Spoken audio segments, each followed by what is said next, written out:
Hello my dear एमडीएसपीएंस, कैसे हैं आप सब। तो आज का जो हमारा टॉपिक है वह है डी फार्म फर्स्ट ईयर के सब्जेक्ट फार्मास्यूटिक्स के चैप्टर सेकंड का, दैट इज़ पैकेजिंग मटेरियल्स। जैसे कि आप अपने सिलेबस में देख सकते हैं, फार्मास्यूटिक्स का यहाँ पर आपको सिलेबस दिख रहा होगा कि हमारा जो चैप्टर फर्स्ट था उसका हमने 3 लेक्चर्स में कंप्लीट कर लिया था। फर्स्ट लेक्चर में हमने history of the profession of pharmacy in India in relation to pharmacy education, pharmacy यानी कि फार्मास्यूटिकल इंडस्ट्री, फार्मेसी प्रैक्टिस, ये हमने पढ़ लिया था फर्स्ट लेक्चर में। और चैप्टर फर्स्ट का जो सेकंड लेक्चर था उसमें हमने various professional associations pharmacy as a career, ये हमने पढ़ लिया था। और चैप्टर फर्स्ट का जो थर्ड लेक्चर था उसमें हमने फार्माकोपिया को कंप्लीट कर लिया था। आज का हमारा चैप्टर सेकंड आज हम स्टार्ट कर रहे हैं, ठीक है। सो दैट इसमें हम पढ़ेंगे पैकेजिंग मटेरियल्स के बारे में, और वन शॉर्ट लेक्चर होने वाला है। एक ही इस कंप्लीट वीडियो लेक्चर में सेकंड चैप्टर को हम कवर अप करेंगे, ठीक है। इसमें बेसिकली हमें पढ़ना रहता है पैकेजिंग मटेरियल्स के बारे में कि कितने टाइप के पैकेजिंग मटेरियल्स होते हैं, उनका सिलेक्शन क्राइटेरिया क्या रहता है, उनके एडवांटेजेस और डिसएडवांटेजेस, गिलास के, प्लास्टिक के, मेटल के और रबड़ के एज ए पैकेजिंग मटेरियल के तौर पर अगर हम इनका यूज़ करते हैं, इनके एडवांटेजेस और इनके डिसएडवांटेजेस क्या रहती हैं, ठीक है। सो दैट ये हमें पढ़ना रहता है इसके अंदर। सो दैट सबसे पहले आप ये समझो कि भाई पैकेजिंग है क्या। देखो, आपने बहुत सारी मेडिसिन देखी होंगी, जिस तरीके से यहाँ पर मैं आपको एक ये आई ड्रॉप है, ये मैं आपको दिखा रहा हूँ। अब देखो इसके अंदर जो ये आई ड्रॉप है, ठीक है, as you can see that ये आई ड्रॉप, ये किसके अंदर पैक होकर आई, एक पैकिंग के अंदर, ये प्लास्टिक की पैकेजिंग है, ठीक है, इसके अंदर ये पैक होकर आई। तो इसको हम क्या बोलेंगे, इसको हम बोलेंगे प्राइमरी पैकेजिंग, ठीक है। अब इस प्राइमरी पैकेजिंग को, यानी कि इस दवाई को अगर मैं इसका अंदर, इस बॉक्स के अंदर मैं रख देता हूँ, ठीक है, तो ये बॉक्स क्या कहलाएगा, टर्शरी पैकेजिंग कहलाएगा, ठीक है। और फिर मैं अगर इन बॉक्सेस को बहुत सारी मैं मल्टीपल बॉक्सेस लूँ और इनको एक बड़े एज अ कार्टन में, बड़े गत्ते के डब्बे में उनको रख दूँ मैं, ठीक है, एज अ मतलब ट्रांसपोर्ट करने के लिए, तो वो क्या कहलाएगा, वो कहलाएगा टर्शरी पैकेजिंग, ठीक है। सो दैट फार्मास्यूटिकल पैकेजिंग क्या है भाई। Packaging is the science, art and technology of enclosing और protecting products for distribution, storage, sale and use. Packaging क्या है कि ऐसी साइंस है, ऐसी कला है और ऐसी टेक्नोलॉजी है एनक्लोज करने की और प्रोटेक्ट करने की प्रोडक्ट्स को, यानी कि जो हमारी टैबलेट्स हैं, कैप्सूल्स हैं, एलिक्सर्स हैं, इसी तरीके से बहुत सारे सिरप्स हैं, सस्पेंशंस हैं, बहुत सारी फॉर्मुलेशंस हैं हमारी, जैसे कि मैंने अभी आई ड्रॉप का एग्जाम्पल आपके सामने लिया। इसी के साथ साथ में और भी बहुत सारी फॉर्मुलेशंस हैं। तो वो सब क्या करना पड़ता है, हमें पहले उसकी पैकेजिंग करनी पड़ती है, यानी कि वो प्रोडक्ट को प्रोटेक्ट कर कर रखती है, एनक्लोज कर कर रखती है, जिसके ज़रिए से हम उसको डिस्ट्रीब्यूट कर पाते हैं, स्टोर कर कर रख पाते हैं और उसको हम बेच पाते हैं और उसको हम यूज़ कर पाते हैं, ठीक है। Pharmaceutical packaging can be defined as the economical means of providing the protection, यानी कि जो फार्मास्यूटिकल पैकेजिंग है ये क्या कर रही है भाई, प्रोटेक्शन प्रोवाइड कर रहा है। यानी कि देखो, सबसे पहले तो प्रोटेक्शन इसने प्रोवाइड करी, ठीक है। सबसे पहले प्रोटेक्शन कौन प्रोवाइड करेगा, इसके ऊपर भी जो एक गत्ते का डब्बा होगा, यानी कि जिसके अंदर ये बहुत सारे बॉक्स रखे हुए होंगे, ठीक है, तो वहाँ से प्रोटेक्शन मिली। सेकेंड, इस गत्ते के डब्बे से प्रोटेक्शन मिली। और थर्ड इज़ दैट जो इसके अंदर जो यहाँ पर ये हमारी जो मेन मेडिसिन है वो भी इसके अंदर पैक है, ठीक है। सो दैट यहाँ से प्रोटेक्शन मिली। तो हमारे जो प्रोडक्ट है उसको प्रोटेक्ट करने का काम करती है, इसी के साथ साथ में प्रेजेंट करने का काम करती है, यानी कि हम इसमें प्रेजेंटेशन काफ़ी ज़्यादा अच्छी हो जाती है। जैसे कि यहाँ पर भी आपको काफ़ी ज़्यादा प्रेजेंटेशन अच्छी दिख रही होगी कि भाई वेल लेबल्ड यहाँ पर सब चीज़ें मेंशन हैं, यहाँ पर कंपनी का नाम, ठीक है। इसी के साथ साथ में इसके ड्रग्स है, इसके आई ड्रॉप्स वगैरह और जितनी भी इसकी एक्सपायरी है, इसकी डेट है, इसकी प्राइसिंग है, ये सब के सब यहाँ पर लिखी रहती है। इसी के साथ साथ में और भी बहुत सारी चीज़ें इसके अंदर लिखी रहती हैं, इसका डिस्क्लेमर वगैरह, ठीक है, स्टोरेज कंडीशंस, इसकी कंपोजिशन, ठीक है, इसकी डोजेज, ये सारी की सारी चीज़ें, ठीक है, और भी जो बहुत सारी इंपॉर्टेंट है। और ये प्रेजेंट करती है कंपनी को प्रेजेंट करती है, जैसे कि यहाँ पर इस कंपनी को प्रेजेंट किया है इसने, ठीक है। सो दैट इसी तरीके से क्या करती है, इन्फॉर्मेशन बहुत सारी इसके अंदर रहती है, जैसे कि मैंने अभी आपको बताया भाई, इसकी मैन्युफैक्चरिंग डेट, इसका बैच नंबर, एक्सपायरी डेट, इसकी एमआरपी, इसी के साथ साथ में इसकी जो मतलब एज अ डोजेज है, स्टोरेज कंडीशंस हैं, वो सारी की सारी जो इंपॉर्टेंट इन्फॉर्मेशन है वो इसमें लिखी रहती हैं। आइडेंटिफिकेशन, यानी कि हम ईज़िली आइडेंटिफाई कर सकते हैं, ठीक है, कि बहुत सारे इसके अंदर जो नाम वगैरह लिखे हुए हैं उनके पढ़कर हम इसको आइडेंटिफाई कर सकते हैं। कन्वीनियंस है, कंप्लायंस है, इंटीग्रिटी और स्टेबिलिटी देती है हमारे प्रोडक्ट्स को, यानी कि जो हमारे प्रोडक्ट्स है वो ज़्यादा स्टेबल रह सकता है इस टाइप की पैकेजिंग में, ठीक है। पैकेजिंग में ऑल्सो भी defined as the collection of different components. Packaging को हम इस तरीके से भी डिफाइन कर सकते हैं कि भाई कलेक्शन है डिफरेंट कंपोनेंट्स का, जैसे कि बॉटल हो गई, ठीक है, जैसे बॉटल है या उसका क्लोज़र है, क्लोज़र यानी कि इसका जो ढक्कन होता है, जैसे मैं आपको इसमें दिखाता हूँ, ठीक है। फॉर एग्जांपल आप सपोज़ करिए बॉटल है और ये जो इसका ढक्कन है ना, इसका जो कैप है, इसको हम क्या बोलते हैं, क्लोज़र हम इसको बोलते हैं। क्या बोलते हैं हम इसे, क्लोज़र, ठीक है, क्लोजर, कैप, ब्लिस्टर्स, ठीक है। ब्लिस्टर्स यानी कि जिसके अंदर हमारी जो टैबलेट्स वगैरह हैं वो पैक होकर आती हैं, ठीक है। इसी तरीके से जो वेल्स हैं, एम्प्यूल्स हैं, etcetera, which surround the pharmaceutical product, जो कि क्या करते हैं, सराउंड करती हैं फार्मास्यूटिकल प्रोडक्ट को। जिस तरीके से ये जो यहाँ पर एज अ मतलब पैकेजिंग है, ये क्या कर रही है, सराउंड कर रही है हमारी फार्मास्यूटिकल प्रोडक्ट को, यानी कि इसके अंदर जो हमारी जो मतलब इसके अंदर हमारा ड्रग है वो बिल्कुल एकदम सेफ़ है, ठीक है। From the time of production until is use, ठीक है। सराउंड कर कर रखती है कब तक, जब से ये बनी, और कब तक, जब तक ये यूज़ नहीं हो जाए, यानी कि जब तक ये ख़त्म नहीं हो जाए, जब तक सारी की सारी ड्रग इसके अंदर रहेगी, जो कि बिल्कुल सेफ़ रहेगी, ठीक है। सो दैट नेक्स्ट हमारे इसमें है टाइप्स ऑफ पैकेजिंग, कि भाई कितनी टाइप की पैकेजिंग होती है। तो मैंने आपको सबसे पहले स्टार्टिंग में भी बताया था कि बेसिकली 3 टाइप की पैकेजिंग होती है। There are 3 main types of packaging. First is that primary packaging, it is the first envelope of the product, first envelope of the product and hold it in direct contact with the contents. ये क्या है भाई, first envelope है हमारे product का, और उसको hold कर कर रखता है और डायरेक्ट कॉन्टैक्ट में रहता है कंटेंट के साथ में, जैसे कि ये, ठीक है। ये जो शीशी है क्या है, बिल्कुल एकदम प्राइमरी पैकेजिंग है, ये बिल्कुल उसका एग्जाम्पल है कि ये जो है प्राइमरी पैकेजिंग है, ये सराउंड कर कर रख रहा है हमारी एज अ मतलब प्रोडक्ट को, और डायरेक्ट कांटेक्ट मारा है। ये जो शीशी है इसके डायरेक्ट कांटेक्ट मारा है हमारा जो इसके अंदर जो प्रोडक्ट है, ठीक है, उसको होल्ड कर कर रख रहा है, और ये फर्स्ट एनवेलप है हमारे प्रोडक्ट का, ठीक है। फॉर एग्जांपल जैसे कि it provides the initial safety barrier for the product, और सबसे पहले सेफ्टी बैरियर यही प्रोवाइड करती है, ठीक है, प्राइमरी पैकेजिंग। जैसे कि बॉटल है, ब्लिस्टर है, स्ट्रिप्स हैं, स्प्रे कैन है, ये सारी की सारी क्या आ जाती हैं, ये सारी की सारी किस में आ जाती हैं, प्राइमरी पैकेजिंग में आ जाती हैं। जैसे कि सिरप्स की बॉटल्स हैं, या जिसमें टैबलेट्स आती हैं पैक होकर, ब्लिस्टर्स हैं, ये जो ड्रग फर्स्ट कांटेक्ट में आ रहा है किसी भी चीज़ के, वो उसकी क्या होगी, वो उसकी प्राइमरी पैकेजिंग होगी। Second is that secondary packaging. Secondary packaging means that इसको हम अगर इस बॉक्स के अंदर रख दें, इसको हम अगर इस बॉक्स के अंदर रख देते हैं, तो ये क्या कहलाएगी, ये कहलाएगी अब सेकेंडरी पैकेजिंग। क्या कहलाएगी, सेकेंडरी पैकेजिंग, ठीक है। It is outside the primary packaging, ये प्राइमरी पैकेजिंग के बाहर वाली पैकेजिंग होती है। Perhaps use to group primary package together, और ये जो प्राइमरी पैकेज है उसको आपस में ग्रुप करने का भी काम करती है। जैसे कि बॉक्सेस हैं, ये बॉक्स यहाँ पर आ गया, ठीक है। इसी तरीके से पेपर्स हैं, कार्टन्स हैं, एक्सेट्रा। नेक्स्ट फिर आती है इसमें टर्शरी पैकेजिंग। ये टर्शरी पैकेजिंग क्या है कि भाई इस तरह से मेरे पास बहुत सारी शीशियाँ हैं, बहुत सारे ऐसे मतलब मेरे पास ये डब्बे हैं, और इन सारे के सारे को हम एक मतलब जो गत्ते का डब्बा है मेरे पास, एक मैंने प्रोडक्ट मंगाया था, उसका एक मतलब टेढ़ा बाकड़ा सा डब्बा है मेरे पास, कुछ इस टाइप का, ठीक है। तो अगर इसको मैं बहुत सारे, ये तो मतलब छोटा सा मैंने आपको एज अ एग्जाम्पल के तौर पर मैंने आपको बताया है, ठीक है। बहुत सारे प्रोडक्ट मतलब इसके अंदर आ सकते हैं, मतलब जो बड़ा डब्बा होता है, बड़ा कार्टन होता है, ठीक है, ट्रांसपोर्ट के लिए, तो ये क्या कहलाएगा, टर्शरी पैकेजिंग कहलाएगा। It is use for the bulk handling, ये बल्क हैंडलिंग के लिए, यानी कि बहुत सारी ऐसे जो हमारे पास प्रोडक्ट्स हैं उन सबको एक साथ में ट्रांसपोर्ट करने के लिए यूज़ किया जाता है। वेयर हाउसिंग के लिए, यानी कि गोदाम में स्टोर करने के लिए उसका यूज़ किया जाता है, और ट्रांसपोर्ट करने में, शिप करने में उसका यूज़ किया जाता है। जैसे कि कंटेनर बॉक्स है, एज प्रोटेक्टर है, बैरल है, ठीक है, गत्ते के डब्बे होते हैं, गत्ते की पेटियाँ होती हैं, ये सारे के सारे इसमें आ जाती हैं, ठीक। अब बात करते हैं हम देखो पैकेजिंग मटेरियल्स की, यानी कि कौन कौन से ऐसी चीज़ें हैं, ऐसे सब्सटेंस हैं जो कि एज अ पैकेजिंग मटेरियल के तौर पर यूज़ की जाती हैं, और उनके क्या क्या फ़ायदे हैं और क्या क्या उनके नुकसान हैं, क्या उनके एडवांटेजेस हैं और क्या उनके डिसएडवांटेजेस हैं। आपके सिलेबस के अकॉर्डिंग हम इसे पढ़ेंगे, ठीक है।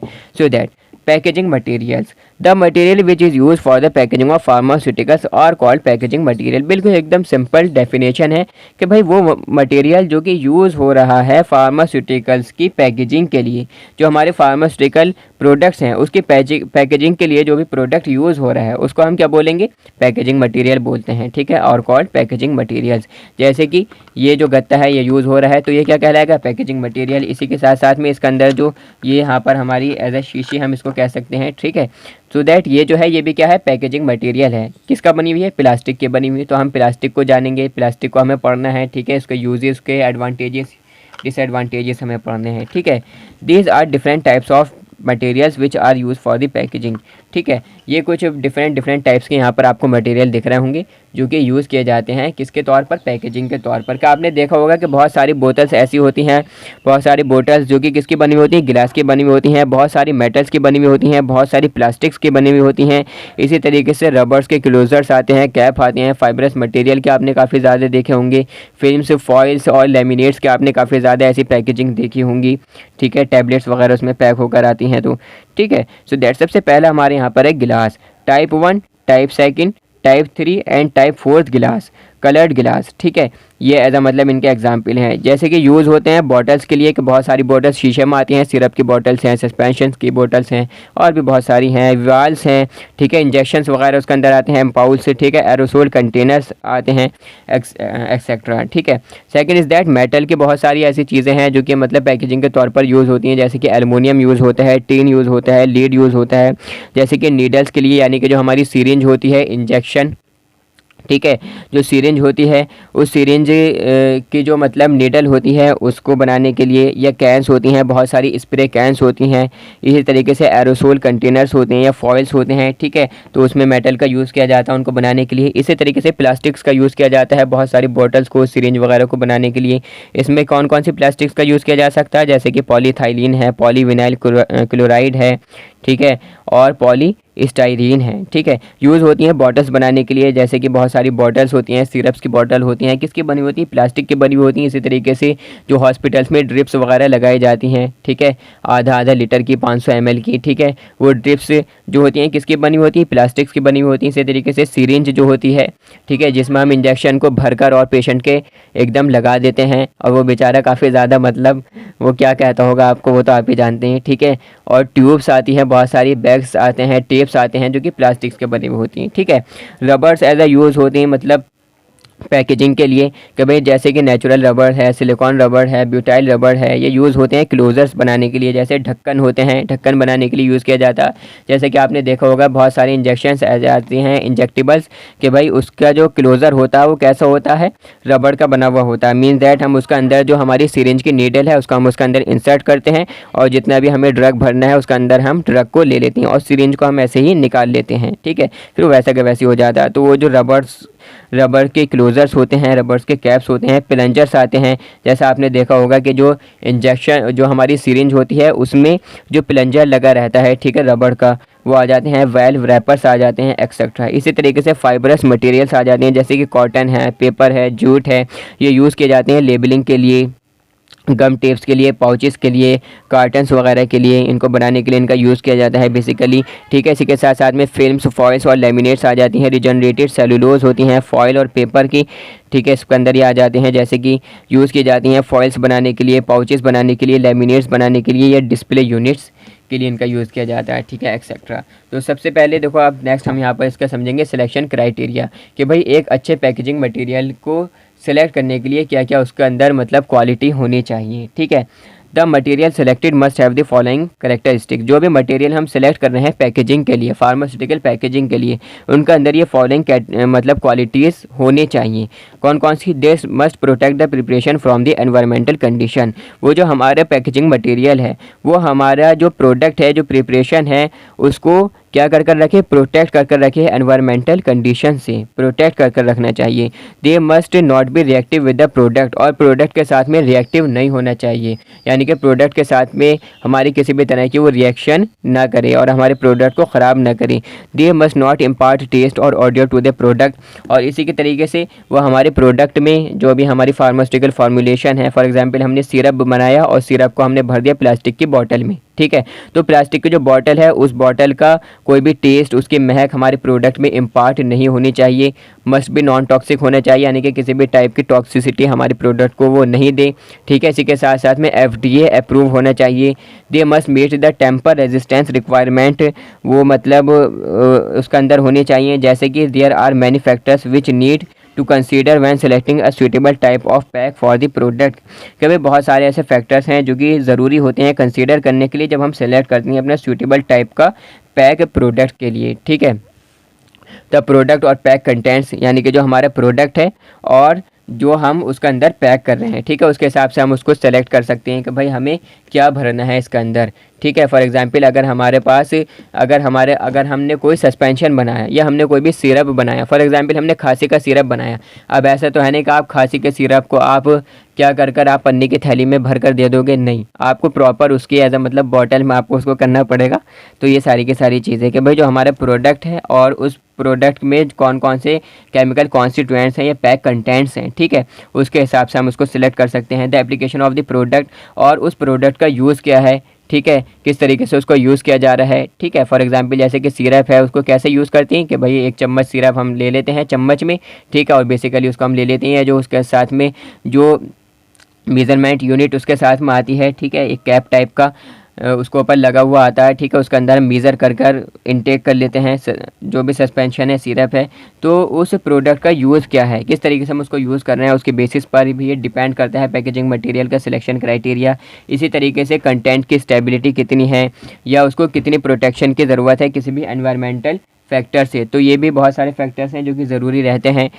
इसी तरीके से content reactivity with relevant to the packaging material, के जो कंटेंट है वो कितना ज़्यादा रिएक्टिव हो सकता है हमारी पैकेजिंग के साथ में। यानी कि अगर हमारी दवाई ऐसी है, हमारा प्रोडक्ट ऐसा है जो कि मेटल के साथ में रिएक्ट कर सकता है, अगर हमने मेटल पैकेजिंग में उसको पैक किया, अगर हमने मान लो मेटल की बॉटल में अगर हमने उसको पैक कर दिया, तो वो मेटल के साथ में रिएक्ट कर सकता है और प्रोडक्ट को ख़राब कर सकता है। तो हम क्या लेंगे भाई, प्लास्टिक की बॉटल ले लेंगे। तो इस चीज़ पर भी ये डिपेंड करता है। इसी के साथ साथ में acceptability of the pack to the consumer और यूज़र, और जो यूज़र है, जो कंज्यूमर है, मीन्स दैट जो भी पेशेंट है, ठीक है, जो उस प्रोडक्ट को ख़रीद रहा है, वो कितना ज़्यादा एक्सेप्टेबल है उस प्रोडक्ट को परचेज़ करने के लिए, उस पर भी ये डिपेंड करता है। और कितना ज़्यादा वो पैकेजिंग मटेरियल सूटेबल है पेशेंट के लिए, फार्मासिस्ट के लिए और यूज़र के लिए, एक्सेट्रा। ठीक है, तो इन चीज़ों पर ये डिपेंड करता है। ये सिलेक्शन क्राइटेरिया है पैकेजिंग मटेरियल को सेलेक्ट करने के लिए, कम से कम ये क्वालिटीज़ होनी चाहिए। ठीक है, सो दैट नेक्स्ट हमारे इसमें है सबसे फर्स्ट गिलास पैकेजिंग। ठीक है, गिलास पैकेजिंग यानी कि गिलास को जब हम यूज़ करते हैं एज ए पैकिंग के लिए, ठीक है, glass containers are commonly use for storing pharmaceutical products because glass possesses superior protective qualities, कि भाई जो गिलास के कंटेनर्स हैं वो कॉमनली यूज़ किए जाते हैं स्टोर करने के लिए फार्मास्यूटिकल प्रोडक्ट्स को, क्योंकि ये क्या देते हैं, सुपीरियर प्रोटेक्टिव क्वालिटीज़ देते हैं, यानी कि काफ़ी अच्छा प्रोटेक्शन प्रोवाइड करते हैं हमारी जो फार्मास्यूटिकल फॉर्मुलेशन है उसको। ठीक है, these containers are intended to come into direct contact with the pharmaceutical products. ये जो कंटेनर्स हैं ये इंटेंडेड हैं किसके, कि भाई डायरेक्ट कांटेक्ट में आ सकते हैं किसके, फार्मास्यूटिकल प्रोडक्ट्स के। न्यूट्रल गिलास इज़ अ बोरोसिलिकेट गिलास containing significant amount of boric acid, aluminium oxide and alkali earth oxides. के जो न्यूट्रल गिलास होते हैं वो कैसे गिलास होती है, बोरोसिलिकेट गिलास होती हैं, जो कि कंटेन करते हैं क्या, सिग्निफिकेंट अमाउंट में बोरिक एसिड उसका अंदर होता है, एल्युमिनियम ऑक्साइड उसका अंदर पाया जाता है, एल्काली अर्थ ऑक्साइड्स उसका अंदर होते हैं, जिसमें क्या होती है भाई, हाई हाइड्रोलाइटिक रेजिस्टेंस होती है, प्रोवाइड करता है वो, और and high thermal shock resistance power उसका अंदर होती है। ठीक है, हाई थर्मल शॉक रेजिस्टेंस। ठीक है, glass has been widely use as a packaging material, कि गिलास को ज़्यादातर एज अ मतलब पैकेजिंग मटेरियल के तौर पर वाइडली यूज़ किया जाता है। ठीक है, because it is moulded in any shape, क्योंकि किसी भी शेप में मोल्ड हो जाता है, यानी कि किसी भी आकार में हम इसको बना सकते हैं, किसी भी साइज़ में हम इसको बना सकते हैं, और इसकी थिकनेस हम कितनी भी रख सकते हैं। जैसे कि आपने बहुत सारे इंजेक्टेबल्स देखे होंगे, एम्पाउल्स आपने देखे होंगे, वेल्स आपने देखे होंगे, किसके होते हैं, शीशे के होते हैं। ठीक है, most of the parenteral preparations are used the glass materials. बहुत सारी जो पेरेंटरल प्रिपरेशंस हैं वो यूज़ करती हैं क्या, गिलास मटेरियल। ठीक है, जो पेरेंटरल प्रिपरेशंस हैं, यानी कि ऐसी प्रिपरेशंस जो कि एज अ मतलब इंजेक्शन के थ्रू जो कि दी जा रही हैं। ठीक है, जैसे कि इंजेक्टेबल्स हो गए, वेल्स हैं, एम्पाउल्स हैं, ये बहुत सारी चीज़ें उसमें आ जाती हैं। ठीक है, on the basis of hydrolytic resistance it divides into 3 parts. ठीक है, हाइड्रोलाइटिक रेजिस्टेंस की बेसिस पर हम गिलास को 3 पार्ट्स में डिवाइड करते हैं। फर्स्ट पार्ट कौन सा, टाइप 1 गिलास कंटेनर, ये कैसे होते हैं, विच आर ऑफ न्यूट्रल गिलास होते हैं। कैसे, न्यूट्रल गिलास होते हैं with a high hydrolytic resistance, जिसमें क्या होती है, हाई हाइड्रोलाइटिक रेजिस्टेंस उसके अंदर पाई जाती है। Suitable for most of the preparation, जो कि सूटेबल होते हैं बहुत सारी प्रिपरेशंस के लिए, but not for parenteral use, लेकिन पेरेंटरल यूज़ के लिए हम टाइप 1 गिलास कंटेनर्स का यूज़ नहीं कर सकते।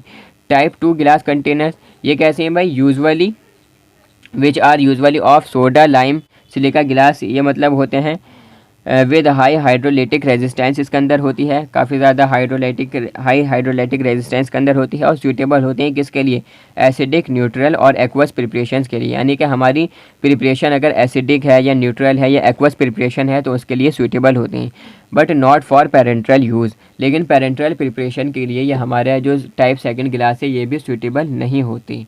ठीक है। Third is that type third glass containers which are usually of soda lime silica glass. ये कैसे होते हैं, सोडा लाइम सिलिका गिलास होते हैं with only moderate hydrolytic resistance, जिसमें कितनी होती है, मॉडरेट हाइड्रोलिटिक रेजिस्टेंस होती है। यानी कि जो टाइप 1 टाइप 2 में जितनी हाइड्रोलिटिक रेजिस्टेंस थी उससे कम इसके अंदर होती है टाइप थर्ड में।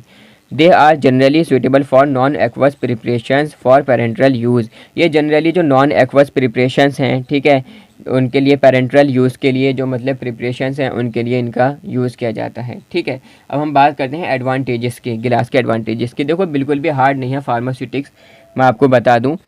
ये एडवांटेजेस भी आप मतलब अपने पास से भी लिख सकते हैं, इतना ज़्यादा इसमें एज अ एक्सप्लेनेशन देने की ज़रूरत नहीं है, बट मैं आपको पूरा, क्योंकि एक्सप्लेन तो मुझे करना है, बट मैं आपको बता रहा हूँ। ठीक है, कि बिल्कुल भी आप टेंशन में ना आना है कि भाई इतना ज़्यादा सिलेबस है, क्योंकि बहुत ज़्यादा सिलेबस है, as you can see that. ये आपके सब नोट्स हैं जो कि आपको पढ़ना है फार्मास्यूटिक्स में। तो अगर आप इन नोट्स को बनाने के लिए बैठोगे तो मतलब कई महीने तो आपके नोट्स को बनाने में ही लग जाएंगे। ठीक है, फिर आपको इन नोट्स को बनाना है, उसके बाद में आपको याद करना है, फिर पहले तो समझना, फिर उसको अच्छे से याद करना है, फिर उसकी प्रैक्टिस करनी, फिर उसकी क्वेश्चन प्रैक्टिस करनी, फिर जो एज अ मतलब क्वेश्चन पेपर्स हैं उनको प्रैक्टिस करना है। तो काफ़ी ज़्यादा डिफ़िकल्ट टास्क हो जाता है आपके लिए ये। ठीक है, तो मैं आपको रिकमेंड करूँगा कि आप इन नोट्स को, जो कि एमडीएस फार्मेसी के ऑफिशियल नोट्स हैं, इनको आप परचेज़ कर लीजिए। ठीक है, जिसका लिंक आपको वीडियो के डिस्क्रिप्शन बॉक्स में मिल जाएगा। हमारी ऑफिशियल एप्लीकेशन का गूगल प्ले स्टोर पर अवेलेबल है। हमारी एप्लीकेशन आपको सिंपली डाउनलोड करनी है।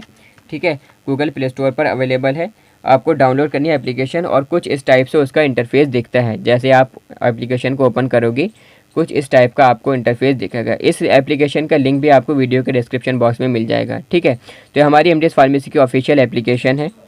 ठीक है, as you can see that यहाँ पर आपको काफ़ी सारे नोट्स दिख जाएंगे। यहाँ पर एक कॉम्बो पैकेज भी है, pharmacognosy, human anatomy and physiology and pharmaceutics का कॉम्बो पैकेज भी है। तीनों सब्जेक्ट्स के complete hand written notes only and only 349 rupees के आपको दिए जा रहे हैं। इसी तरीके से फार्माकोग्नोसी के कंप्लीट नोट्स जो हैं वो 120 रुपये के 120 रुपीज़ के हैं ओनली। फार्मास्यूटिक्स के complete hand written notes 120 rupees के। इसी तरीके से ह्यूमन एनाटॉमी एंड फिजियोलॉजी के complete hand written notes 120 rupees के हैं। तो मैं आपको रिकमेंड करूँगा कि ये जो फार्मास्यूटिक्स के हैंड रिटन नोट्स हैं डी फार्म फर्स्ट ईयर के लिए, सारे चैप्टर्स के कंप्लीट हैंड रिटन नोट्स हैं। इन नोट्स को सिंपली आपको परचेज़ करना है, फिर आपको किसी भी टाइप की एज अ मतलब नोट्स बनाने की ज़रूरत नहीं है। अगर आप कॉलेज में नहीं जा पाते तो आपको कॉलेज के नोट्स बनाने की भी ज़रूरत आपको नहीं रहती। ठीक है, क्योंकि काफ़ी ज़्यादा इंपॉर्टेंट ये नोट्स हैं। 120 रुपीज़ का ओनली नोट्स हैं। इतने रुपये का तो आप रजिस्टर भी ले लेते हो, फिर उसमें इतनी मेहनत करते हो। तो मैं आपको रिकमेंड करूँगा कि जितना टाइम आप नोट्स बनाने में लगाएं, उससे बेहतर है कि आप नोट्स को एक बार परचेज़ कर लें, क्योंकि कंप्लीट हैंड रिटन नोट्स आपके सिलेबस पर बेस्ड हैं, और ऐसे नोट्स हैं कि अगर आप अपने कॉलेज में टॉप करना चाहते हो तो आप टॉप भी कर सकते हो। ठीक है, टॉपर नोट्स है, मैंने खुद इन नोट्स को प्रिपेयर किया है आपके सिलेबस के अकॉर्डिंग। ठीक है, 120 रुपीज़ के, जो कि काफ़ी ज़्यादा अफोर्डेबल प्राइस है, ये नोट्स हैं। सो दैट आप जो टाइम अपना नोट्स लिखने में, नोट्स बनाने में लगाते, वो टाइम आप अपना नोट्स को मतलब समझने में, पढ़ने में और याद करने में लगाइए, जिससे आप अपने बेस्ट दे पाएंगे अपने एग्ज़ाम्स में। ठीक है, और अपनी प्रैक्टिस में आप मतलब अच्छा कर पाएंगे अपनी प्रैक्टिस, और अच्छा स्कोर पर कर पाएंगे आप अपने एग्ज़ाम्स में। ठीक है, so that advantages of the गिलास, कि गिलास के क्या क्या फ़ायदे हैं। गिलास को अगर हम एज ए पैकेजिंग मटेरियल के तौर पर यूज़ करते हैं तो गिलास के क्या क्या फ़ायदे हैं ये हम देखते हैं। दे आर ट्रांसपेरेंट और uncoloured packaging to permit the visual inspection of the product contents, कि कैसे होते हैं भाई, ट्रांसपेरेंट होते हैं ये, क्योंकि पारदर्शी होती हैं, आर पार इसमें दिखाई दिया जा सकता है। अनकलर्ड पैकेजिंग होते हैं और परमिट करते हैं विजुअल इंस्पेक्शन प्रोडक्ट कंटेंट का, यानी कि जो हमारा जो दवाई है वो विजुअल हमें ईजिली उसके अंदर दिख जाती है। They have a good protection for powders because powder very sensitive against the moisture and temperature, क्योंकि जो पाउडर्स होते हैं, पाउडर जितनी हमारी पाउडर फॉर्म में जो फॉर्मुलेशंस आती हैं, दवाइयाँ आती हैं, क्योंकि पाउडर बहुत ज़्यादा सेंसिटिव होते हैं, किससे, मॉइस्चर से और टेम्परेचर से। तो गिलास में क्या होती है, गुड प्रोटेक्शन पावर होती है इसके अंदर पाउडर्स को प्रोटेक्ट करने के लिए, ठीक है। इसी तरीके से glass is impermeable to water vapours, air etcetera, कि भाई गिलास के अंदर वाटर वेपर्स ईजिली मतलब परमिट नहीं हो सकते। इसी तरीके से एयर गिलास के अंदर नहीं जा सकती, और ये अवेलेबल भी होते हैं बहुत सारे वेरियस साइजेज़ में और वेरियस शेप्स में। इसी तरीके से it has efficient mechanical strength and rigidity, क्या देते हैं भैया, मैकेनिकल स्ट्रेंथ भी अच्छी देते हैं और रिजिडिटी भी इनमें अच्छी होती है। It can be converted into light resistant form by mixing with metal oxides. Metal oxides को हम अगर हम इसके अंदर मिक्स कर देते हैं तो ये कन्वर्ट भी हो सकते हैं किसमें, लाइट रेजिस्टेंट फॉर्म में, यानी कि लाइट इसके अंदर एंटर नहीं होगी फिर, ठीक है। It has elegant appearance than plastic containers, कि जो प्लास्टिक की बॉटल्स होती हैं या प्लास्टिक के कंटेनर्स होते हैं उससे ज़्यादा अच्छे और ख़ूबसूरत दिखाई देते हैं गिलास के कंटेनर्स और गिलास की packaging. It can be easily sealed to provide hermetic protection and is easily labelled, कि ईजिली सील्ड किए जा सकते हैं प्रोवाइड करने के लिए हर्मेटिक प्रोटेक्शन को, ठीक है। मीन्स दैट जैसे कि जो हमारी इंजेक्टिबल्स आते हैं बिल्कुल एकदम सील होते हैं, अगर हम उसमें से ड्रग निकालनी होती है तो पहले हम उसका जो ऊपर का पोर्शन होता है उसको एज हमें तोड़ना पड़ता है, फिर हमें ड्रग को निकालना पड़ता है, ठीक है। सिरिंज में हमें फिर ड्रग को भरना पड़ता है, और ईजिली लेबल्ड होते हैं, यानी कि हम इसको ऊपर ईजिली जो भी हमें एज लिखना है, जो भी इंफॉर्मेशन जो भी हमें लेबलिंग करनी है वो हम ईजिली इस पर कर सकते हैं। अब इसके डिसएडवांटेजेस की बात करें तो आप इतने समझदार हैं कि आप ईजिली मतलब इसके डिसएडवांटेजेस भी लिख सकते हैं। अगर मैं आपसे पूछूंगा कि भाई कोई भी गिलास है उसके कुछ नुकसान बताओ, तो आप मुझे क्या बताओगे कि सर अगर वो गिर गया तो टूट जाएगा, ठीक है। अगर हम उसको ट्रांसपोर्ट करते हैं तो झटकों से वो उसका अंदर ही एज मतलब ट्रांसपोर्टिंग व्हीकल जो है उसके अंदर ही ईजिली टूट फूट हो सकती है उसके अंदर, और हमारा ड्रग ख़राब हो सकता है। इसी तरीके से जो गिलास होते हैं उनका वज़न बहुत ज़्यादा होता है, ठीक है। तो ये क्या है, डिसएडवांटेजेस है जो कि आप अपनी समझ से भी लिख सकते हो। गिलास इज़ हैवी, गिलास क्योंकि भारी होते हैं, दस increasing the cost of transportation, तो जिससे क्या होती है क्योंकि इनका वज़न ज़्यादा होता है तो ट्रांसपोर्टेशन यानी कि एक जगह से दूसरी जगह जो हमें ड्रग को लेकर जाना है, जो अपने प्रोडक्ट्स को लेकर जाने हैं, ट्रांसपोर्टेशन उसकी कॉस्ट काफ़ी ज़्यादा इंक्रीज़ हो जाती है, बढ़ जाती है। Also it is expensive to manufacture, और इसी के साथ साथ में मैन्युफैक्चर करने के लिए काफ़ी ज़्यादा महंगे होते हैं, काफ़ी ज़्यादा महंगे पड़ते हैं। It is brittle and thus has high risk of cracking and breaking, कि भाई ब्रिटल होते हैं काफ़ी ज़्यादा तो काफ़ी ज़्यादा हाई रिस्क होता है इसमें इसके टूटने का और फूटने का, ठीक है। क्रैकिंग ब्रेकिंग का, टूट फूट का काफ़ी ज़्यादा डर होता है। It easily leches out alkali two aqueous products content से इफ़ नॉट केमिकली ट्रीटेड, अगर हमने गिलास को प्रॉपरली केमिकली ट्रीट नहीं किया, ठीक है, तो ये क्या कर सकते हैं कि भाई जो एल्काली है वो लीच आउट कर सकते हैं हमारी एक्वस प्रोडक्ट में, जिससे हमारा जो प्रिपरेशन है वो ख़राब हो सकती है। It has tendency of shedding some part of the silica into the formulation, कि इसमें टेंडेंसी होती है शेड करने की कुछ पार्ट सिलिका का के फॉर्मुलेशन में आ सकता है, जिससे हमारी फॉर्मुलेशन ख़राब हो सकती है, ठीक है। सो दैट ये थी इसकी डिसएडवांटेजेस। अब नेक्स्ट हमारी इसमें है प्लास्टिक पैकेजिंग, कि जो हम प्लास्टिक का यूज़ करते हैं एज अ पैकेजिंग मटेरियल के तौर पर, ठीक है। So that plastic packaging for pharmaceutical products is made from plastics based on the following polymers, कि जो प्लास्टिक पैकेजिंग है फार्मास्यूटिकल प्रोडक्ट्स के लिए वो बनी हुई होती है प्लास्टिक्स की। जैसे कि मैंने अभी इसका ये जो ड्रॉप है इसकी मैंने एग्जांपल लिया था कि ये जो ड्रॉप है इसका अंदर भी मतलब जो किसकी बनी हुई है, ये प्लास्टिक की पैकेजिंग है इसका अंदर, जिसके अंदर हमारा ड्रग कंटेन है, ठीक है।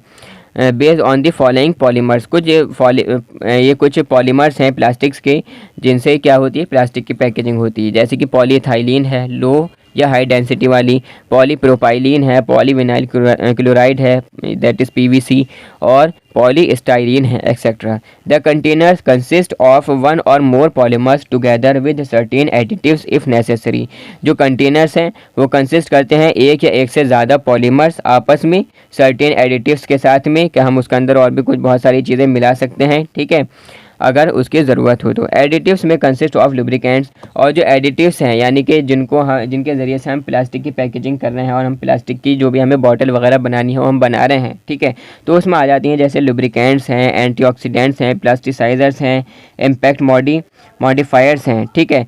But not anti static agents, लेकिन हम इसमें क्या यूज़ नहीं करते, एंटी स्टैटिक एजेंट्स हम इसमें यूज़ नहीं करते, एंड मोल्ड रिलीज एजेंट्स हम इसके अंदर यूज़ नहीं करते। These plastic containers are very commonly use in pharmaceutical packaging, और ये जो प्लास्टिक पैकेजिंग होती है बहुत ज़्यादा कॉमनली यूज़ होती हैं किसमें, फार्मास्यूटिकल पैकेजिंग में। का आप देखते हैं कि भाई कोई भी हम सिरप ले आएँ, कोई भी सस्पेंशन हम लेकर आते हैं मार्केट से, कोई भी आई ड्रॉप या एयर ड्रॉप अगर हम लेकर आते हैं तो बेसिकली सारे के सारे किस में पैक होते हैं, प्लास्टिक की जो पैकेजिंग है उसके अंदर ये पैक होते हैं। ठीक है, इसके एडवांटेजेस की अगर हम बात करें कि भाई क्या क्या फ़ायदे हैं प्लास्टिक पैकेजिंग के, तो अगर मैं आपसे पूछूं तो आप मुझसे कहोगे कि सर पहला फ़ायदा तो है कि ये टूटती फूटती नहीं है। मीन्स दैट अगर हम छत पर जाएं और चौथी मंजिल पर हम जाएं या 5th फ्लोर पर हम जाएं और वहां से जाकर हम अपनी जो भी हमारे पास शीशी है, ठीक है, प्लास्टिक की जो भी हमारे पास सिरप की बॉटल है उसको हम फेंक दें तो ईज़िली वो टूटेगी नहीं। ठीक है, और हमारा प्रोडक्ट ख़राब नहीं होगा। ठीक है, आप कर मत देखना, ऐसा टूट भी सकती है अगर उसकी मतलब प्रॉपर नहीं है तो। ठीक है, या अगर बेकार क्वालिटी की प्लास्टिक यूज़ हुई है तो। It is flexible in nature, आप मुझसे क्या कहोगे कि सर उसका वज़न भी बहुत ज़्यादा कम होता है तो जिससे ट्रांसपोर्टेशन की जो कॉस्ट है वो भी काफ़ी ज़्यादा कम आती है, और मतलब जो पैकेजिंग मटेरियल्स हैं उससे काफ़ी ज़्यादा हमें सस्ती पड़ जाती है। और एक बेनिफिट ये भी है कि सर हम क्या करते हैं कि जब भी हमारे पास सिरप की बॉटल्स बहुत सारी मतलब क्या हो जाती है, इकट्ठी हो जाती हैं, तो हम उसको एज आ मतलब बेच देते हैं। ठीक है, क्या करते हैं हम उसे बेच देते हैं।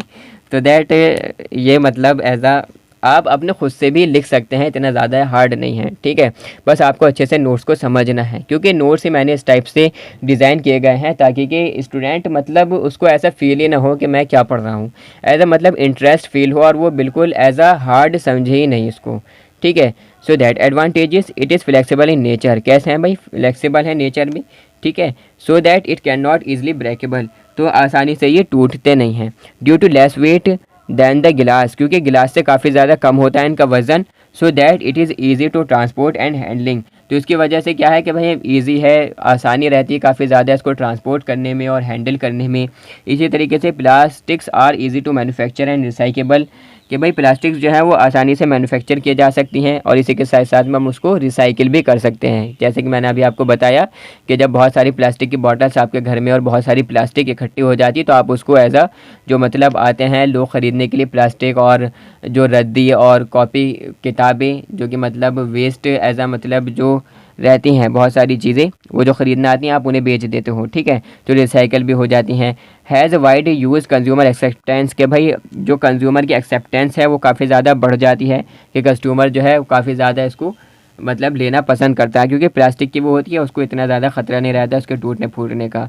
Have low heat conductivity and good ceiling properties, कि इसमें लो हीट कंडक्टिविटी होती है और गुड सीलिंग प्रॉपर्टीज़ होती हैं, यानी कि अच्छे से हमारे प्रोडक्ट को सील कर रखती है। यानी कि जैसे कि फॉर एग्जांपल मैंने ये ड्रॉप का एग्जांपल लिया था तो इसका जो ढक्कन है वो आसानी से इसको बंद कर रखता है, ड्रग को एनक्लोज कर रखता है। ठीक है, इसी तरीके से variety of shape and size are available according to our convenience, कि हमारे हिसाब से बहुत सारे अलग अलग टाइप के शेप्स और साइजेज़ अवेलेबल हैं।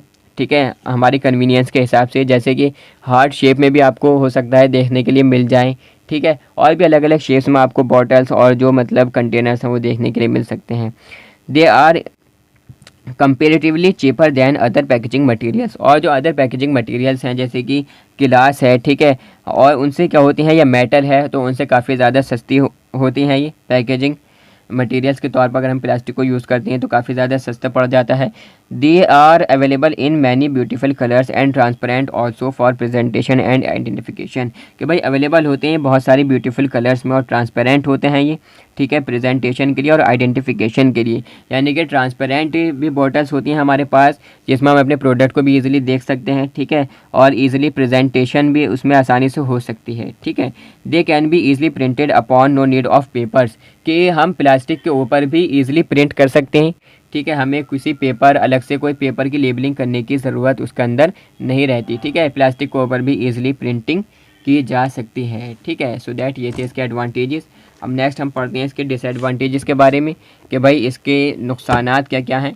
तो अगर मैं आपसे पूछूं कि भाई प्लास्टिक के कुछ नुकसान बताओ, कुछ डिसएडवांटेजेस बताओ, तो आप मुझे क्या बताओगे कि सर पहला नुकसान तो इसका यह है कि प्लास्टिक जो है वो क्या कर सकती है, अपनी जो खुशबू है, अपनी जो महक और अपना जो टेस्ट है, कि अगर हमने प्लास्टिक की बोतल को यूज़ किया सिरप भरने के लिए, ठीक है, या हमने सिरप को प्लास्टिक की बोतल में भरा, तो हमें ख़तरा है कि कहीं जो प्लास्टिक की बोतल है ये अपना कलर और अपनी ऑर्डर, अपनी महक और अपना मतलब जो उसका टेस्ट है वो हमारी फॉर्मुलेशन में इम्पार्ट ना कर दे, जिससे हमारी प्रोडक्ट ख़राब ना हो जाए, ठीक है। और भी बहुत सारी चीज़ें आप मुझे बताओगे, ठीक है।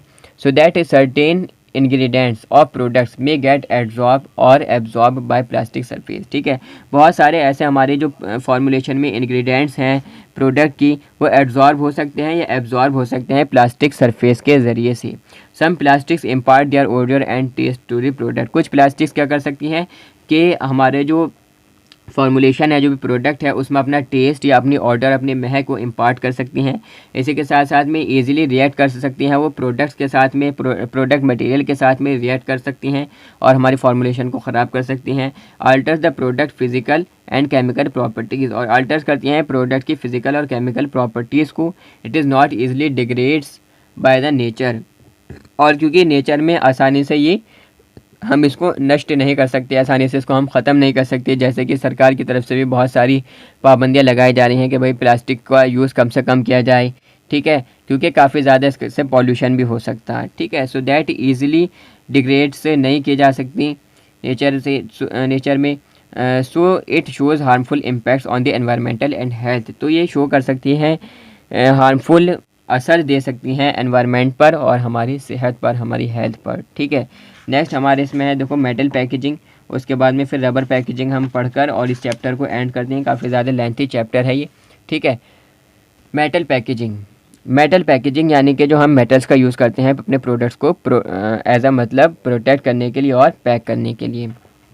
Metal is the most versatile of all materials use in packaging. Metal जो है मोस्ट वर्सेटाइल है सभी मटेरियल्स में, ठीक है, जो कि यूज़ होता है पैकेजिंग में। कि भाई कैसा है, स्ट्रॉन्ग होता है, रिलेटिवली अनब्रेकेबल होता है, टूटता नहीं आसानी से, ओपेक होता है, इम्परवियस होता है वेपर से, गैसेस से, ओडर्स और माइक्रो ऑर्गेनिज्म से, यानी कि ईजिली हमारी प्रोडक्ट इसके अंदर ख़राब नहीं होती। It is used only in packaging of non parenteral pharmaceutical products due to its particle shedding properties, कि जितनी हमारी नॉन पेरेंटल फार्मास्यूटिकल प्रोडक्ट्स हैं उसी में हम इसका यूज़ कर सकते हैं, ठीक है, क्योंकि एज अ मतलब इसकी पार्टिकल शेडिंग प्रॉपर्टीज़ जो इसके अंदर होती हैं उसकी वजह से।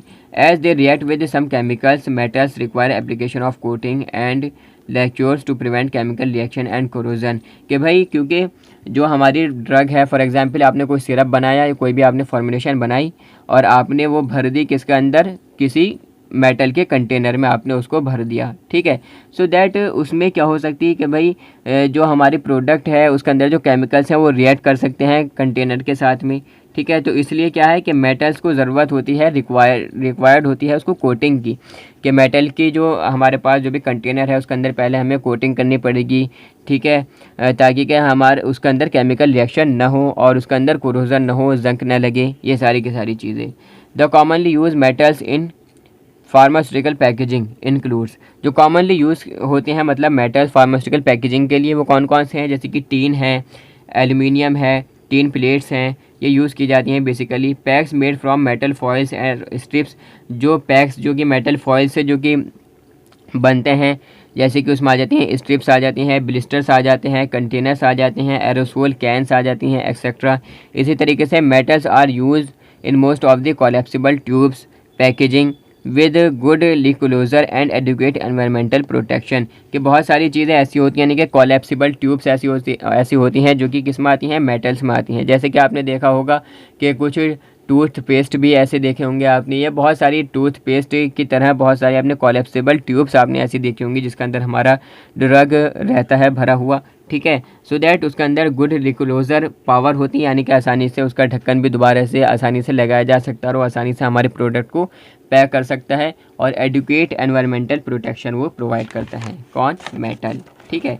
इसके अगर हम देखें एडवांटेजेस के बारे में कि भाई क्या क्या इसके फ़ायदे हैं, तो अगर मैं आपसे पूछूंगा तो आप मुझे क्या बताओगे कि सर पहला फ़ायदा तो यह है कि भाई लाइट वेट होते हैं, ठीक है, हल्के होते हैं, वज़न में ट्रांसपोर्टेशन की जो कॉस्ट है वो कम पड़ती है।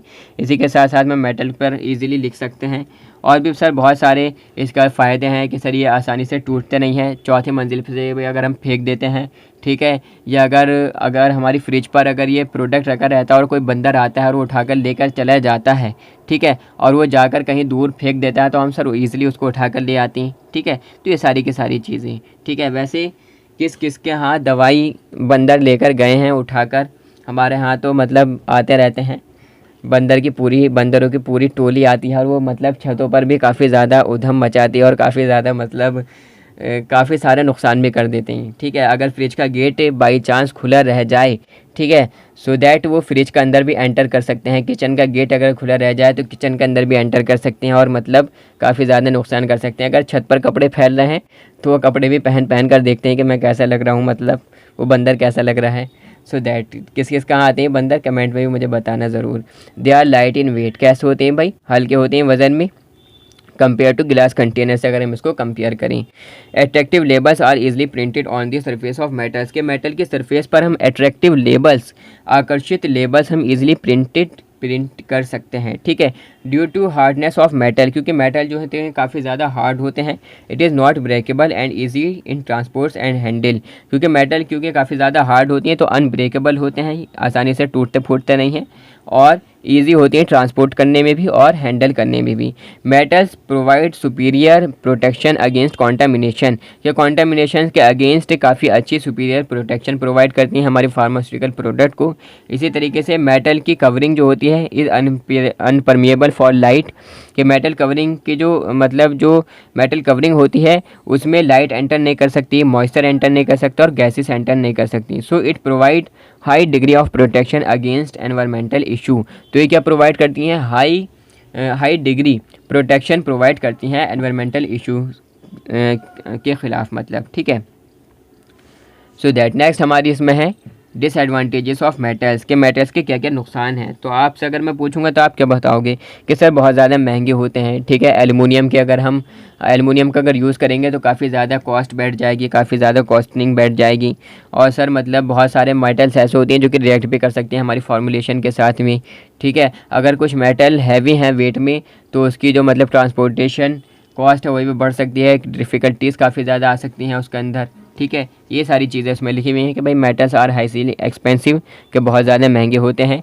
Metals are react of the products and cause poisoning conditions, कुछ मेटल्स क्या करते हैं कि भाई रिएक्ट भी कर सकते हैं हमारे प्रोडक्ट्स के साथ में और पॉइजनिंग कंडीशन क्रिएट कर सकते हैं, कॉज कर सकते हैं, ठीक है। रस्टिंग यानी कि जो जंग लग जाता है इस कॉज है कुछ मेटल्स में, क्योंकि वो एब्जॉर्ब कर लेते हैं मॉइस्चर को, यानी कि अगर हम मॉइस्चर में उसको अपनी फॉर्मुलेशन को रख दें तो बाहर से जंग भी लग सकता है, ठीक है, और अंदर की जो प्रिपरेशन है वो भी ख़राब हो सकती है, ठीक। सब metals are heavy in weight, अगर कुछ मेटल्स का वज़न ज़्यादा है, ठीक है, हैवी हैं वेट में, तो कॉज कर सकते हैं ट्रांसपोर्टेशन डिफ़िकल्टीज़, यानी कि उनको एज अ मतलब ट्रांसपोर्ट करने में और हैंडल करने में काफ़ी ज़्यादा परेशानी पड़ सकती है, ठीक। नेक्स्ट और लास्ट जो हमारा इसमें है वो रबर पैकेजिंग है और फिर ये चैप्टर आपको हो जाएगा कंप्लीट, काफ़ी ज़्यादा लेंथी चैप्टर है, ठीक है। Rubber is use in the pharmaceutical industries to make closures, stoppers, cap liners and bulbs for dropper assemblies, ठीक है। रबर जो है वो यूज़ की जाती है बेसिकली फार्मास्यूटिकल इंडस्ट्रीज़ में, क्या बनाने के लिए, क्लोजर्स बनाने के लिए, ढक्कन वगैरह बनाने के लिए, स्टॉपर्स बनाने के लिए, कैप लाइनर्स बनाने के लिए और बल्ब्स बनाने के लिए, ड्रॉपर असेंबलीज़ के लिए, ठीक है। यानी कि बहुत सारे सिरप्स आपने ऐसे देखे होंगे कि उसके साथ में ड्रॉपर आती है कि भाई पहले हम उसको एज ए प्रेस करते हैं तो जिससे सारे के सारे ड्रग उस ड्रॉपर के अंदर आ जाता है, फिर ठीक है, फिर हम जो भी इन्फेंट है, जो भी बच्चा है, उसके माउथ में हम उसको इंसर्ट कर देते हैं। Rubber components are made either from natural और सिंथेटिक सोर्सेज, जो रबर के कंपोनेंट्स हैं वो या तो नेचुरल या सिंथेटिक सोर्सेज से जो है मतलब बनाए जाते हैं। The main types of rubber use for pharmaceutical products include natural rubber, जो मेन टाइप के रबर्स हैं यूज़ की जाती हैं फार्मास्यूटिकल प्रोडक्ट्स के लिए, उसमें कौन कौन सी आ जाती हैं, नेचुरल रबर्स आ जाती हैं उसमें, ठीक है। और इसी के साथ साथ में न्यूप्रेन आ जाती हैं, नाइट्राइल आ जाती हैं, ब्यूटाइल, क्लोरोब्यूटाइल इसमें आ जाती हैं, ब्रोमोब्यूटाइल है, सिलिकॉन है, ये मतलब बेसिकली यूज़ की जाती हैं फार्मास्यूटिकल पैकेजिंग के तौर पर यूज़ की जाती हैं, ठीक। Silicon is the most expensive and inert, और जो सिलिकॉन है सबसे ज़्यादा महंगी होती है, इनर्ट भी होती है, but is readily permeable to moisture, ठीक है, लेकिन रेडली परमिएबल होती है मॉइस्चर से, गैसेस से और एड्जॉर्बेंट से, सर्टेन प्रिजर्वेटिव से, ठीक। Rubber is use for many application such as closures for vials, कि भाई बहुत सारी चीज़ें मतलब बहुत सारी जगहों पर इनका यूज़ किया जाता है, जैसे कि ढक्कन बनाने के लिए, क्लोज़र बनाने के लिए, व्याल्स की आपने देखा होगा कि जो इंजेक्शन होते हैं, इंजेक्टेबल्स होते हैं, जो ड्रग होता है उसके अंदर पहले हम क्या करते हैं कि जो सीरिंज के नीडल है उसको हम इंसर्ट करते हैं, किसके अंदर इंसर्ट करते हैं, जो उसका रबर पोर्शन होता है। ठीक है, मेरे पास अभी यहाँ पर अवेलेबल नहीं है, अदरवाइज़ मैं आपको ईजिली वीडियो में दिखा देता। ठीक, for vials and bottles, seals and plungers for syringe, और जो सीरिंज के प्लंजर्स होते हैं उसमें इसका यूज़ किया जाता है। पोर्ट्स ऑन प्लास्टिक बैग्स पर इसका यूज़ किया जाता है, और इंट्रावेनस जो सेट्स होते हैं उनमें बेसिकली इनका यूज़ किया जाता है एक्सेट्रा। ठीक, नेक्स्ट हमारे इसमें इसके एडवांटेजेस, इसके रबर के एडवांटेजेस क्या क्या हैं, इसके फ़ायदे क्या क्या हैं। Rubber is easy to use and inexpensive, rubber जो है वो क्या है कि भाई आसानी से यूज़ की जा सकती है और इनएक्सपेंसिव है, यानी कि इतनी ज़्यादा महंगी नहीं होती। They are soft and stretchable, कैसी होती है, काफ़ी ज़्यादा मुलायम होती है, सॉफ्ट होती है, स्ट्रेचेबल होती है। चीपर मटेरियल्स हैं, काफ़ी ज़्यादा सस्ते होते हैं मेटल और गिलास के मुकाबले में, और गुड इकोनॉमिकल वैल्यू शो करते हैं ये। It has ability to be remove easily from an article, कि ईजिली मतलब हम इसको रिमूव कर सकते हैं किसी भी आर्टिकल से। ठीक है, nitrile rubber heat resistant rubber होती है, ऑयल रेजिस्टेंट होती है due to presence of nitrile group की वजह से। ठीक है, मीन दैट हीट रेजिस्टेंस होती है, यानी कि ज़्यादा हीट का इस पर असर नहीं पड़ता और ज़्यादा ऑयल का भी इस पर असर नहीं पड़ता। ठीक, इसी तरीके से इसके डिसएडवांटेजेस हैं, क्या क्या हैं कि भाई low cost rubbers generally shrink, जो बेकार क्वालिटी के मतलब सस्ती जो रबर्स होते हैं वो श्रिंक कर सकती हैं, सिकुड़ सकती हैं। इसी तरीके से जो रबर्स हैं उनमें ऑफेंसिव ऑडर होती है, उनकी अलग एक महक होती है, खुशबू होती है, जो कि हमारे ड्रग में भी इम्पार्ट हो सकती है अगर उसको प्रॉपरली ट्रीट हमने नहीं किया तो। Some rubbers are sensitive to chemicals and do not have a long shelf life, कुछ रबर्स कैसी होती हैं, सेंसिटिव होती हैं केमिकल से, और मतलब ज़्यादा लंबे समय तक हमारे प्रोडक्ट को वो एज अ मतलब स्टेबल नहीं रख पाती, लॉन्ग शेल्फ लाइफ उनकी नहीं होती है। They are brittle upon long exposure to heat, और कैसी होती हैं भाई, ब्रिटल हो सकती हैं लॉन्ग, अगर मतलब ज़्यादा हीट के कांटेक्ट में अगर ये आ गए तो एज अ मतलब पिघल सकती हैं और हमारे फॉर्मुलेशन को भी ख़राब कर सकती हैं या चिपक सकती हैं। ठीक है, सो दैट ये था आज का हमारा लेक्चर, जिसमें हमने चैप्टर सेकंड को कंप्लीट कर लिया। नेक्स्ट जो हमारे इसमें लेक्चर होगा उसमें हम बेसिकली पढ़ेंगे फार्मास्यूटिकल एड्स के बारे में। तो आज का लेक्चर काफ़ी ज़्यादा लेंथी तो हुआ, बट क्योंकि मैंने एक एक पॉइंट को अच्छी तरीके से आपको समझाने की कोशिश करी है। ठीक है, तो दैट बस आपको करना इतना है कि आपको अच्छे से अपना बेस्ट देना है अपने एग्ज़ाम्स में, बिल्कुल भी आपको टेंशन नहीं लेनी। ठीक है, बिल्कुल भी आपको टेंशन लेने की ज़रूरत नहीं है, आप अपना बेस्ट दीजिए, अच्छे से पढ़िए, एंड नोट्स भी बनाने की आपको ज़रूरत नहीं है, क्योंकि अगर एग्ज़ाम टाइम में भी ऐसा होता है कि इतना टाइम भी नहीं होता हमारे पास कि हम नोट्स बनाएं, या बहुत सारे लोग ऐसे होते हैं जो कि अपने कॉलेज नहीं जा पाते, या अगर कॉलेज जाते हैं तो उनके कॉलेज में प्रॉपर अच्छे टीचर्स उनको नहीं मिल पाते, या अच्छे नोट्स उन्हें नहीं मिल पाते, या अच्छा स्टडी मटेरियल पढ़ने के लिए उन्हें नहीं मिल पाता। अगर वो बुक्स में पढ़ने के लिए बैठते हैं तो बुक्स में आउट ऑफ सिलेबस भी बहुत सारा कुछ भरा हुआ होता है। इसी तरीके से बुक्स में उनकी ईज़िली कुछ लाइंस ऐसी होती हैं कि उनकी ईज़िली समझ में भी नहीं आ पाती, और उन्हें ये भी पता नहीं रहता कि भाई हमें क्या पढ़ना है और क्या नहीं पढ़ना है, तो वो नोट्स बनाते हैं और नोट्स बनाने में काफ़ी ज़्यादा उनका टाइम लग जाता। तो मैं आपको रिकमेंड करूँगा कि आप नोट्स भी ना बनाएं, सिर्फ आप ये जो नोट्स हैं हैंड रिटन बनाए नोट्स हैं, कोई टेंशन की बातें नहीं। ठीक है, सिर्फ आप इनको परचेज़ कर सकते हैं 120 रुपीज़, जो कि बहुत ज़्यादा अफोर्डेबल मतलब प्राइस है, बहुत ज़्यादा अफोर्डेबल प्राइस है। अगर आप एक ये स्पायरल बाइंडिंग रजिस्टर भी अगर आप लेकर आते हो नोट्स बनाने के लिए तो वो भी काफ़ी ज़्यादा आपको महंगा पड़ जाता है, प्लस ये तो छोड़िए टाइम बहुत ज़्यादा लगता, टाइम बहुत ज़्यादा हमारा उसमें यूज़ हो जाता है नोट्स बनाने के लिए। पता चला 6 महीने तो नोट्स बनाने में ही लग गए, और अब नोट्स हमारे कंप्लीट हुए तो अब उनको भाई अच्छे से पहले समझना है, फिर उन्हें याद करना है, तो इतना टाइम कहाँ से लाएगा एक स्टूडेंट। तो मैं आपको रिकमेंड करूँगा कि आप इन नोट्स को परचेज़ करिए। इसका हमारी एप्लीकेशन का लिंक भी आपको वीडियो के डिस्क्रिप्शन बॉक्स में मिल जाएगा, एंड आप अपना बेस्ट दीजिए अपने एग्ज़ाम्स में। और एक बात ये और कि आप लोग शायद चैनल को सब्सक्राइब नहीं कर रहे, ठीक है, सो दैट चैनल को आप ज़रूर सब्सक्राइब करिए करो। और क्योंकि देखो बहुत ज़्यादा मेहनत के साथ में एक वीडियो बनती है, एक लेक्चर बनता है, और फ्री ऑफ कॉस्ट आपको ये डिलीवर किए जा रहे हैं लेक्चर्स, तो इतना हक़ तो आपका भी बनता है कि आप कम से कम एज अ मतलब लेक्चर को और वीडियो को आप लाइक ही करें, अपने फ्रेंड्स में आप शेयर ही करें, ठीक है। चैनल को सब्सक्राइब करें एंड कमेंट ज़रूर किया करो। आपकी जो भी क्वेरी है उसके लिए आप कमेंट ज़रूर किया करो, जिससे हमें आइडिया रहता है या किसी भी टॉपिक पर आपको वीडियो चाहिए, कोई भी आपकी रिक्वायरमेंट है कि सर अब इस सब्जेक्ट पर आप वीडियो बनाओ, या हमारी इस डेट से एग्ज़ाम शुरू हो रहे हैं, हमें सर कुछ ट्री की वीडियो बना कर दो, या कुछ ऐसा जो भी मतलब आपको एज अ जो भी आपकी क्वेरी है आप अगर बताओगे तो हम कोशिश करेंगे उसको एज अ मतलब उसको मतलब परफॉर्म करने की। सो दैट हम मिलते हैं अब अपने नेक्स्ट लेक्चर में, ठीक है। दैट इज़ चैप्टर 3 हम उसमें पढ़ेंगे, जिसमें हमें पढ़ने हैं pharmaceutical ads. Okay, so that thanks for listening carefully, that's all.